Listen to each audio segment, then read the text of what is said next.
para Deus que eu pudesse entrar na história, já que eu sou um contador de história. Então o Senhor me revelou. Vem comigo tecer essa história, irmãos. O que lemos essa noite não se baseia apenas em uma história teórica que foi escrita para que ficasse como um memorial diante dessa geração que está nascendo agora. Quando eu olho para a vida deste homem, eu penso comigo também que ela faz parte dessa geração. Porque há muitos que têm sonhos na vida, há muitos que têm desejo de crescer, de ver a sua vida estabelecida, de poder concluir a sua fase de vida, criando a sua família, estabelecendo as suas famílias, tendo seus filhos, a sua casa própria, ter a sua faculdade, enfim, ter a sua vida completamente restituída e poder olhar para o céu e dizer obrigado, Senhor, porque o Senhor, em meio a tantas dificuldades, me deu a oportunidade de poder crescer na minha vida. E eu li essa história e eu me arrepiei depois que eu entendi ela. A história de um homem que nasceu em um tempo difícil, em uma fase negra da sua história. Moisés, para quem não sabe, não foi simplesmente um homem que nasceu em uma fase ruim da sua vida. Foi um homem que foi escolhido a Deus, por Deus, para que pudesse compor uma verdadeira história. Moisés é desses seres que não é fácil nascer, que nascem de 1000 e 1000 anos, feito de carne e osso como eu e você, mas que dentro da alma dele havia uma centelha divina que fazia ele ficar gigantesco de vez em quando. A história dele é triste, cheia de altos e baixos. Moisés não começa sofrendo, como nós lemos aqui, aos seus 40 anos de idade, depois que descobre que ele é filho de uma judia. Ele não sofre aos seus 80 anos de idade, depois que vê a sarça ardendo. Ele não sofre aos seus 120 anos depois que morre. Se você pegar a história, você vai ver que mesmo ele sofrendo, que mesmo a história sendo sofrida, os produtores de filme acharam interessante essa história. Arrancaram o respaldo dessa Bíblia Sagrada e levaram para a tela de cinema, empolgando o coração da humanidade com um dos maiores filmes em Hollywood, e que por fim acabou ganhando Oscar de melhor filme. Se você pegar A Travessia do Mar Vermelho, você vai ver que foi um dos maiores filmes da época, que revolucionou e que impactou a humanidade com a sua história. E alguns judeus, até no dia de hoje, algum deles batem no peito e diz: não houve um homem e não nasceu ninguém depois dele que tivesse tanta intimidade com quem Deus falasse face a face. A história dele sendo triste, sofrendo e sabendo que ele não sofrendo aos seus 40 anos, e nem aos seus 80, e nem um pouco aos seus 120 anos, descobrimos que ele começa a sofrer ainda quando era uma semente implantada dentro do ventre da mãe dele. Porque mesmo sendo implantada ainda, sendo uma semente, sendo formada ainda no ventre da mãe dele, sofreu rejeições psicológicas. Porque Faraó, naquela época, ao ver a nação hebreica crescer demais, dentro de um país onde eles escravizavam durante 430 anos, eles crescendo ali dentro, já não era mais 100, já não era mais 1000, eram 2.710.000 judeus, quase 3 milhões de pessoas que ficavam à disposição do rei naquele momento para criar a arquitetura do Egito. Ele servia simplesmente para essa missão: fazer tijolos e construir a terrível cidade do Egito. Aquela cidade onde eles viveram durante esses 430 anos, crescendo, repassando a sua viagem de um para o outro. Só que neste inteirinho havia uma dificuldade. Primeiro porque Faraó, ao ver a nação crescer, eu penso comigo, a Bíblia não diz, mas eu penso comigo, que ele faz uma reunião e reúne seus súditos e diz: olha, nós não podemos mais deixar crescer a nação hebraica, já são quase 3 milhões, já não tem mais suprimentos para que nós venhamos a mantê-los.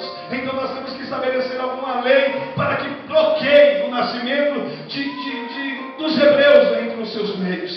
Então ele resolve escolher alguns sexos para que não nascesse, para que quando nascesse tivesse que morrer.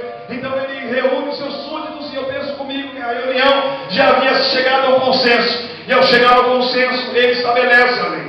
Eu penso que ele põe um palanque diante da nação hebreica, chama para o trabalho naquele momento, chama eles em particular e diz: gente, a partir de hoje, entre todos vocês, eu sei que vocês já tem trabalhado demais. Mas entre vocês, ninguém do sexo masculino vai nascer e vai viver. Ao estabelecer essa lei, já havia milhares, como eu já disse, eram mais quase 3 milhões de judeus. E é claro que muitas vezes, entre tantas pessoas, as mulheres acabam chegando a um número maior. E claro que na matemática da vida, pensando na matemática, eu penso que naquele momento pegou a nação completamente desprovida.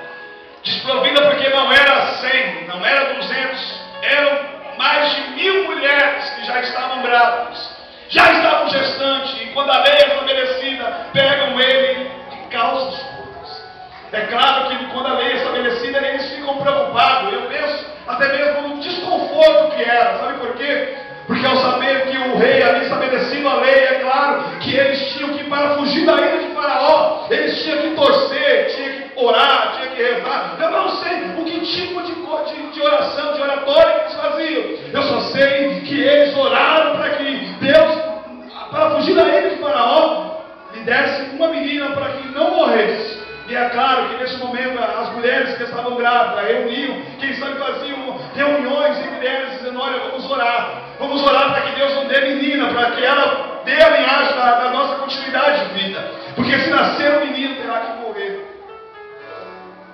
Só que entre tantas as mulheres que estavam já gestantes, havia uma chamada Joquebede, era mãe de Moisés. Essa mulher já estava grávida. E a minha Bíblia Sagrada não diz, mas eu penso que ao saber dessa lei que havia sido estabelecida, todas as vezes que Joquebede chegava em casa, pegava o seu esposo Arão e dizia: olha, vamos orar. E profeticamente, para fugir da ira do insano Faraó, eles oraram durante 9 meses para que Deus lhe desse uma menina. E eu penso que também, ao orar profeticamente para que Deus lhe desse uma menina, é claro que eles já viam. Porque, psicologicamente, quando você ora para que algo venha nascer na sua vida, é claro que isso mexe com o seu psicológico. E é claro que eu penso que também os enxovais cor-de-rosa já havia sido prontificado. É claro que o nome também já havia sido dado. Quem sabe Sara, Miriam 2, Ruth, eu não sei. Eu só sei que o nome já havia sido preparado para uma menina. Só que para um menino já não tinha um nome. E quando eles oraram 9 meses, quando Joquebede já estava prestes a dar a luz, eu penso que até a parteira ficou preocupada. Arão estava no campo, observando apenas o mover da criança que viria. Já havia descrito o perfil da criança que chegaria. Uma bela menina nos olhos averdeados, olha como jabuticaba. Eu não sei a descrição da criança, do perfil que ele havia dado. Eu só sei que para a criança feminina já estava tudo preparado. E quando Arão estava ali, eu não sei se estava de joelho, observando, fechou a face, tampou seus olhos. Mas quando nasce, não nasce uma menina, nasce um menino. E penso que a distância que Joquebede estava de Arão era onde o nosso irmão está na porta. E ele, quem sabe, em sinais positivos, dizia: é uma menina. E a parteira teve que olhar para ele, abaixar a cabeça e dizer: não é, é uma menina, é um menino. E quando nasce o menino, eles ficam embasbacados. Nasceu numa fase tão desgraçada que nem o pai tinha o nome para dar para a criança.